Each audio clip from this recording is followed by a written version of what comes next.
Vamos ao texto bíblico, Filipenses, capítulo 3. Vamos a ler a partir do versículo 12. Diz assim: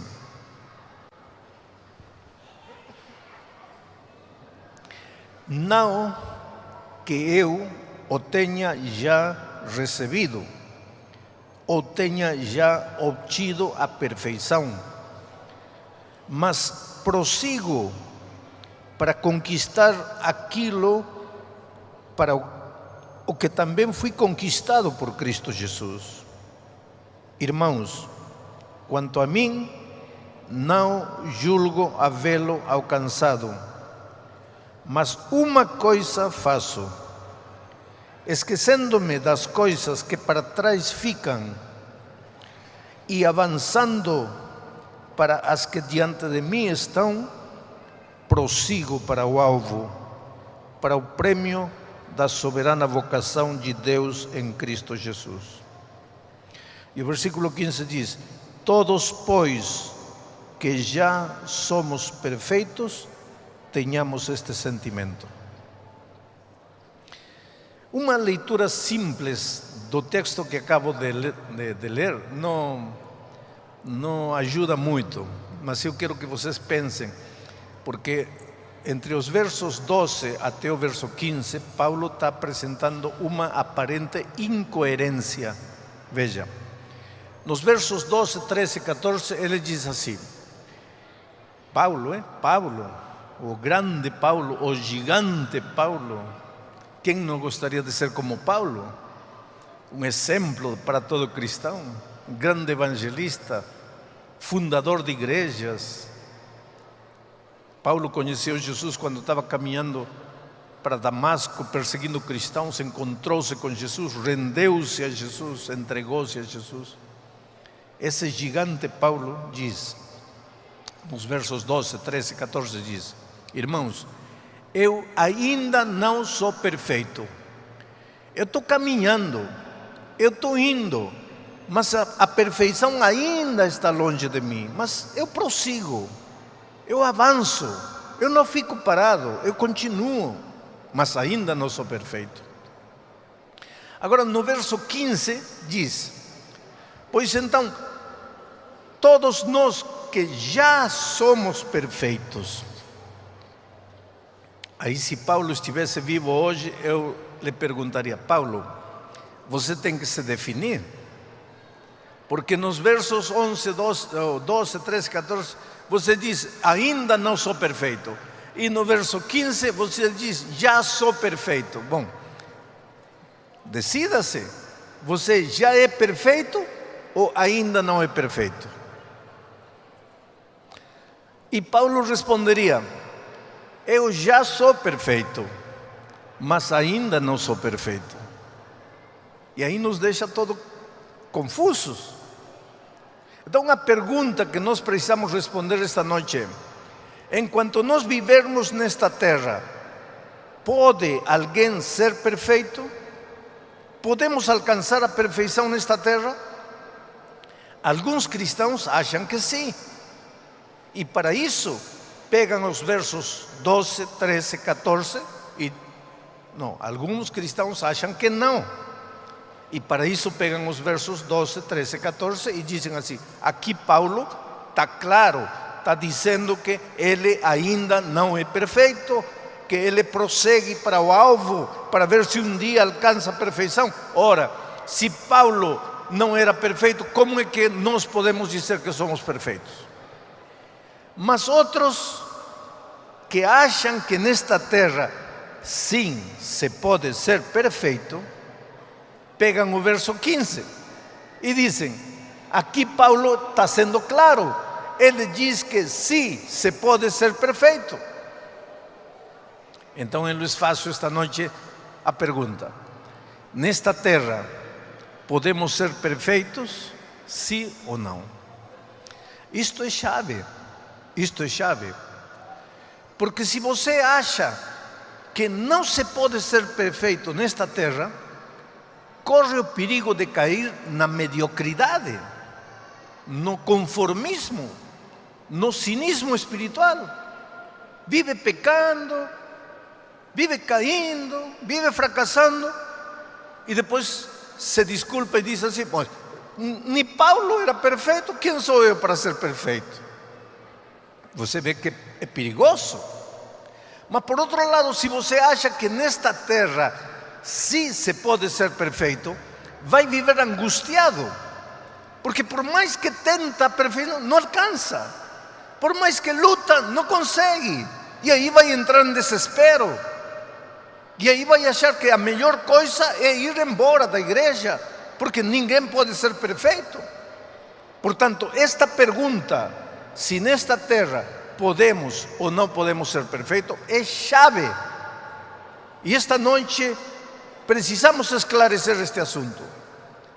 Pode-se alcançar a perfeição nesta terra? Sim ou não? E eu lhes respondo: sim e não.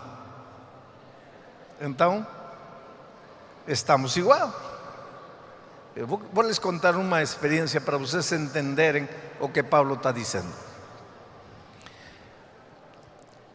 Muitos de vocês sabem que nos primeiros anos do meu ministério eu fui missionário na Amazônia, entre os índios da tribo Campa.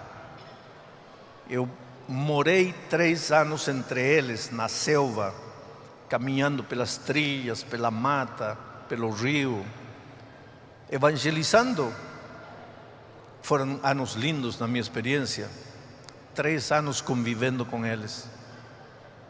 Aprendi até a falar a língua deles, pregava para eles na língua deles, traduzia alguns hinos que nós cantamos para eles. Foram anos maravilhosos. A minha esposa ficou grávida quando estávamos na Amazônia.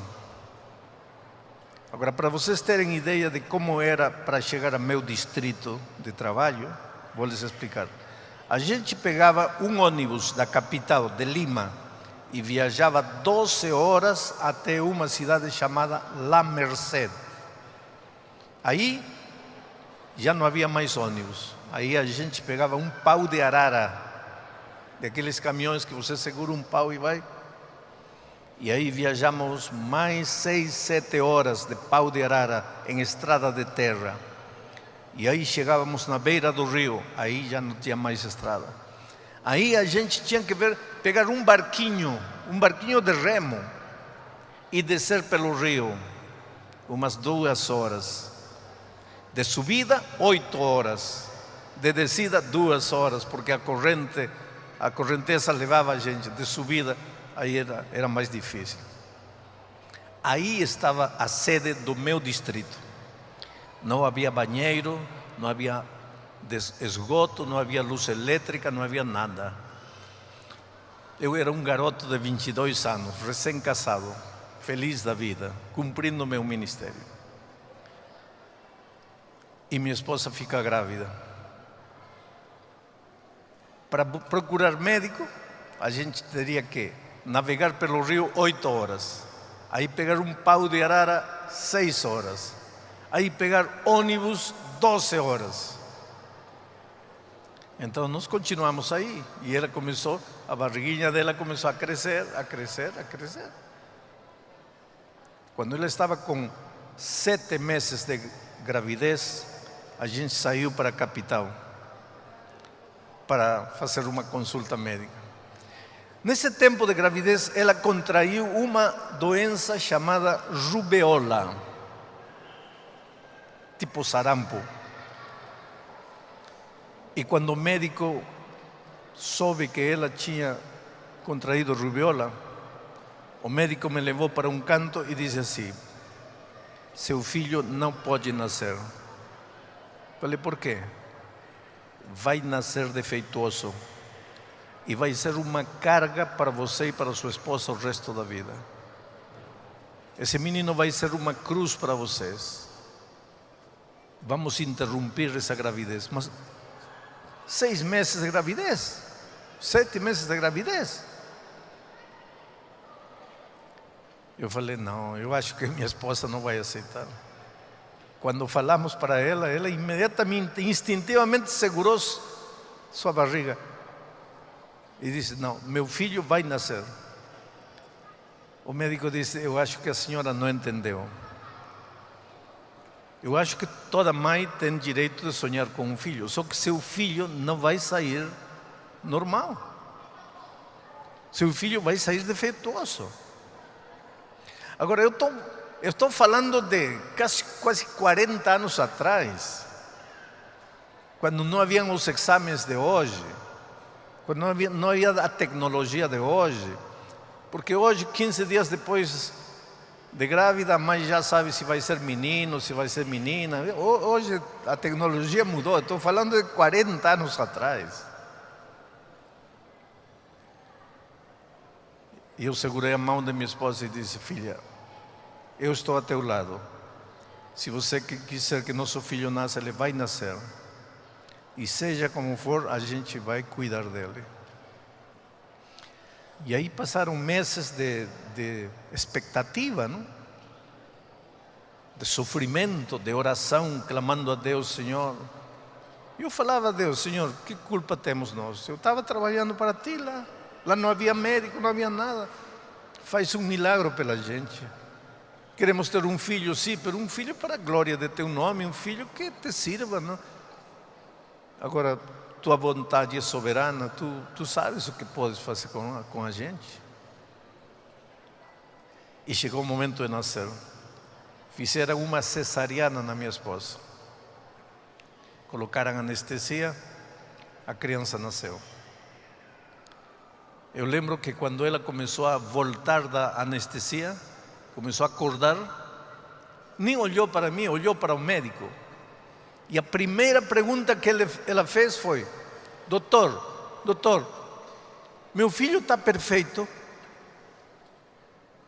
E o médico disse assim: senhora, seu filho, graças a Deus, está perfeito. Agora, eu nunca entendi ao médico, porque meu filho não tinha dente, não tinha cabelo, não andava, não falava, inchado o rosto assim, 9 meses no líquido aí dentro da mãe. Horrível, assim, inchado. E o médico disse: está perfeito. Como perfeito? Agora eu pergunto para vocês: estava perfeito ou não estava perfeito? Estava perfeito, mas não estava perfeito. Mas como? Agora que você vai entender o conceito bíblico da perfeição. Meu filho estava perfeito para ser um nenê recém-nascido, mas não estava perfeito comparado com um adulto de 25 anos. Aí não estava perfeito.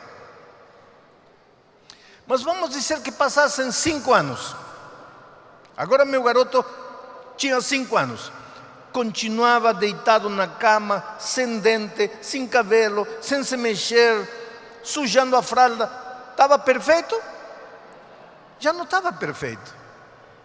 Mas como é que 5 anos atrás estava perfeito, no mesmo estado, e 5 anos depois, no mesmo estado, já não está perfeito? Isso é interessante para pensar. Mas vamos dizer que agora meu filho está com 8 anos, correndo, arrancando as mangas da chácara do vizinho, jogando pedra na vidraça do vizinho, tocando o timbre, a campainha do vizinho e correndo, amarrando lata no rabo do gato. Está perfeito ou não está perfeito? Perfeitíssimo. Queridos, eu sempre digo: deixa teu filho ser filho, deixa tua criança ser criança. Às vezes os pais queremos que a criança viva a vida de adulto. Deixa a criança ser criança. Deixa quebrar a perna, deixa. Isso é parte da vida. Vai contar o quê quando for velho? Deixa tua criança ser criança. Não coloca na criança responsabilidades de adulto. Mas vamos dizer que passa o tempo. Meu filho está agora com 25 anos. continua quebrando a vidraça do vizinho, continua roubando manga da chácara do vizinho, continua amarrando lata no rabo do gato. Está perfeito ou não está perfeito? Não, já não está perfeito, já está doido. Agora, o que estou querendo dizer? A perfeição, querido, não é um lugar aonde você chega. Perfeição é um processo. É um processo. A criança recém-nascida é perfeita para ser criança, mas não é perfeita comparado com um adulto de 25 anos. Aos 2 anos, ela tem que ter se desenvolvido para ser perfeita. Se não se desenvolveu, já não é perfeita. Porque a perfeição cristã é um crescimento, também é um crescimento, é um desenvolvimento permanente. Por exemplo, quantos foram batizados estes dias? Levantem a mão. Todos vocês que levantaram a mão, vocês são crianças recém-nascidas. Uns têm 2 dias de nascido na vida cristã, outro nasceu, acaba de nascer agora, tem nem meia hora de nascido. Vamos esperar que vocês tenham dentes espirituais? Ainda não tem. Vamos esperar que vocês caminhem? Não. São crianças recém-nascidas. Agora, quantos anos de cristianismo eu tenho? A vida toda. Sabe qual é a tragédia dos cristãos? É que vocês, recém-nascidos, podem olhar para mim e dizer assim: como o pastor Bulhão eu nunca vou chegar a ser. Como nunca? Vai, mas vai ter que passar 66 anos para ser como eu. Porque eu tenho 66 anos de carreira cristã. A outra tragédia é que eu olhe para você e diga assim: se esse já é cristão, então eu já. Não. Na vida cristã, ninguém pode se comparar com ninguém. Todos temos que ter os olhos cravados em Jesus. Ele é nosso exemplo. Nós caminhamos para imitar a Jesus, para chegar à perfeição de Jesus. Mas enquanto vamos caminhando para aí, em cada passo já somos perfeitos, mas ainda não somos perfeitos como Jesus, mas já somos perfeitos para 1 ano, para 2 anos, para 10 anos. Agora, quando você para de crescer, aí se acabou a perfeição. A perfeição é crescimento diário, é um processo que não acaba nunca. Agora, este processo de crescimento em direção da perfeição pode ser desanimador para muita gente. Porque nesta longa caminhada você pode cair, você pode falhar. E quando você falhar, eu já disse a outra noite, o inimigo faz de tudo para você cair. E uma vez você caindo, ele é o primeiro em vir e dizer que você não presta, que não adianta se levantar, que você já fracassou 1 vez, 5 vezes. Então para que insiste? Para que continua? Vai embora, larga a igreja. Tudo isto é fantasia, tudo isto é utopia. Ninguém pode ser perfeito. É isso que o inimigo te diz. E Paulo agora vem e diz assim: eu ainda não sou perfeito. Eu estou indo para lá. Mas no versículo 15 diz: mas já sou perfeito. Mas no versículo 12 diz: mas ainda não sou perfeito. Ainda não sou em comparação com Jesus, mas já sou, de acordo ao tempo de cristianismo que eu tenho. E Paulo diz: mas uma coisa faço. E aqui está o secreto para uma vida cristã vitoriosa. Uma coisa faço. Primeiro, esqueço-me de tudo que fica para trás e olho para Cristo Jesus e prossigo. Essa palavra prosseguir no grego, porque Paulo escreveu a epístola em grego, é a palavra lambanó. Estou ensinando para você uma palavra grega, lambanó. Amanhã você pode dizer para seu amigo que já fala grego. Se te perguntar que, você fala lambanó. E que lambanó? Prosseguir. Mas que é prosseguir? Que é lambanó em grego? Que significa? Lambanó em grego é prosseguir a pesar de. A pesar de quê? A pesar das minhas quedas, a pesar dos meus escorregões, a pesar de que meus pés estão sangrando, a pesar de que estou cansado, a pesar de que estou desanimado, a pesar de que às vezes não tenho vontade, prosseguir a pesar de. Porque a vida cristã não é fácil. Não pense que este sentimento, você se acaba de batizar, este sentimento maravilhoso de exuberância, de plenitude, todos os dias vai ser a mesma coisa. Não vai ser, não. Porque você é ser humano. E o ser humano um dia, por sua natureza, acorda exuberante, outro dia murcho. Mas prossegue, a pesar de. Se cair uma vez, levanta e prossegue. Cair 2 vezes, levanta e prossegue. Cair 50.000 vezes, levanta e prossegue. Já repeti e vou falar de novo. Ninguém vai se perder porque alguma vez caiu. Os céus não são para aqueles que nunca caíram, porque talvez se fosse para os que nunca caíram, talvez ninguém de nós estaria lá. O céu é para aqueles que, mesmo tendo caído, acreditaram em Jesus, se levantaram e continuaram caminhando. Vida cristã é lambanar, prosseguir, a pesar de, prosseguir, não desanimar, não parar, não cair, não largar a igreja, não abandonar a fé, prosseguir, a pesar de. Na Bíblia, eu encontro 2 tipos de personagens. Personagens como Enoque. Enoque foi um homem santo. A biografia dele é a biografia mais curta. Enoque é o homem que mais anos viveu. Não é Matusalém, porque Matusalém viveu 969 anos e morreu.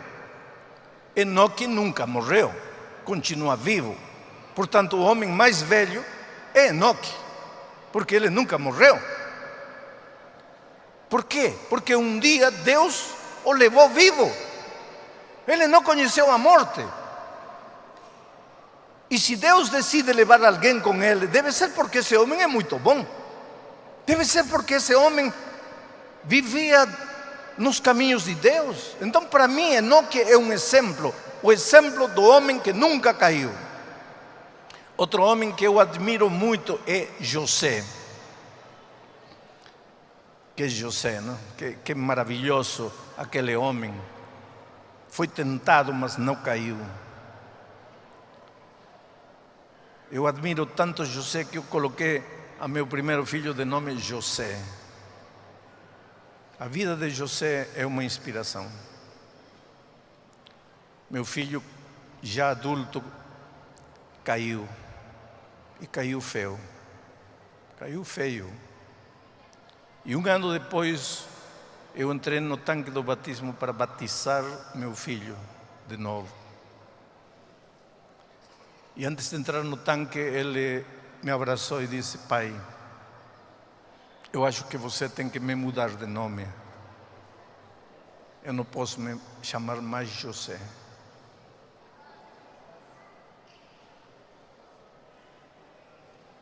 Essa é a consciência humana, sabe? E eu disse para ele: filho, quando você sair da água, você está nascendo de novo. E teu nome novo vai ser José. Eu admiro José.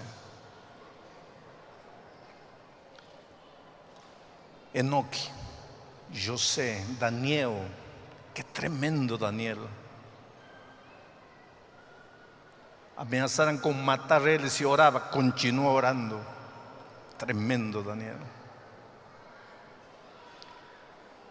Mas na Bíblia também encontramos histórias como a de Davi.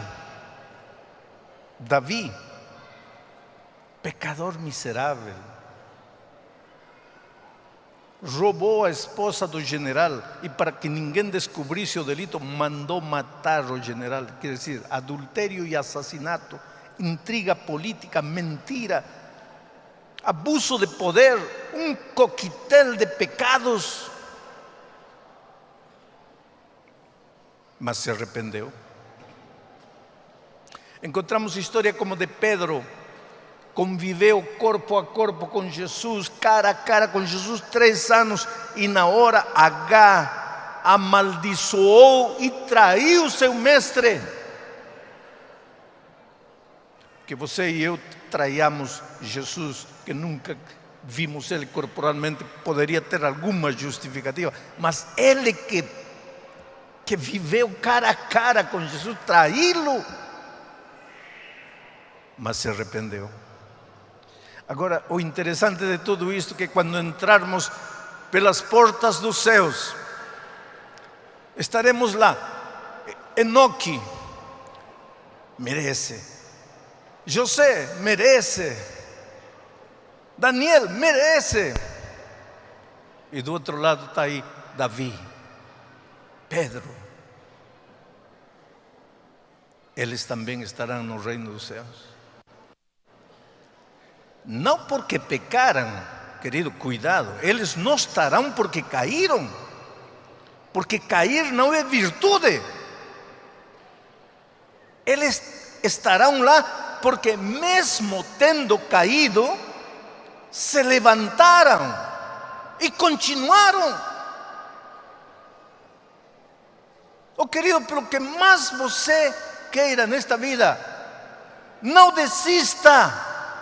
Não volte atrás, não largue as fileiras, não abandone, aconteça o que acontecer. Se você entrar lá como Enoque, como Daniel, como José, glória a Deus. Mas se entrar como Davi ou como Pedro, glória a Deus também. É o que eu digo todo dia a meu Senhor Jesus: Senhor, eu gostaria de ser como Daniel, como Enoque, como José, mas se não conseguir, mas pelo menos deixa-me ser como Davi ou como Pedro.